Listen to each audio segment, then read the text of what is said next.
It's time for Cynthia to synthesize Zeke Elliott and what will become of the Dallas Cowboys with that great offensive line. Although, in case you haven't noticed and you're just buying the narrative that they have the most dominant offensive line, they have some pieces rotating out, and it may not be as dominant. We're going to dig into it. It's time to synthesize it with special guest Jeff Schwartz. You two take it away. You like the hat, Jeff? Can you see it? It's awesome. Yeah, right? Okay, so ultimately I wanted to analyze this from the perspective of how many wins, what this impact if it's fully 6 games. So right now this analysis is based on 6 games. What will happen to the Cowboys' chances to win maybe 10 games if Ezekiel Elliott is suspended for the full 6 games? So I just went with 6 and we went there.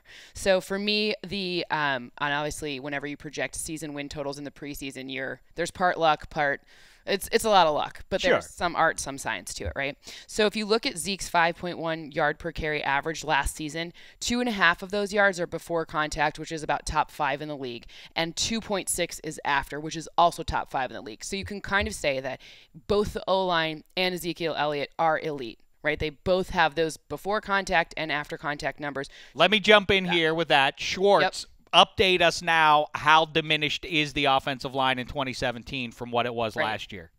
Well, Lyle Collins is going to fill in at right tackle for Doug Free. He'll do a good job there. He's kind of raw. He's learning how to play right tackle all over again. And left guard's really a crapshoot. They got Byron Bell started game 2 for them, which was week really 1 for everyone else.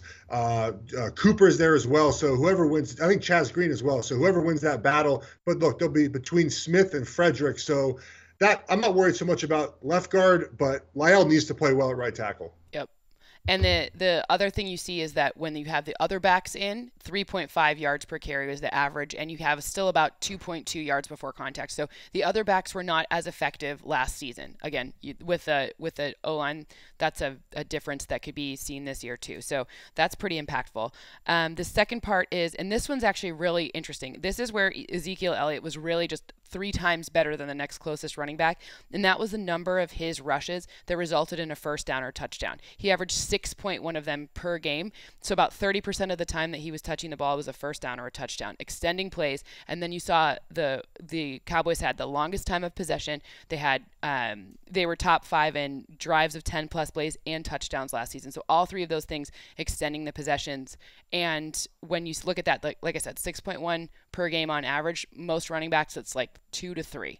And those are the elite ones.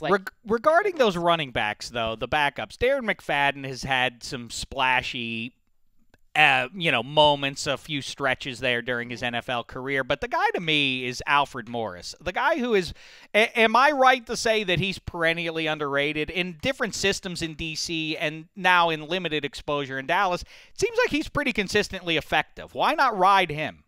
I think we're going to see who ultimately they think they can ride at this point.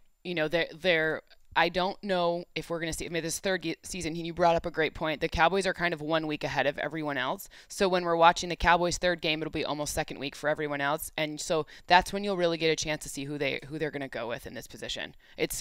I think that's our biggest indication. For me, only thing I can imagine right now is a committee.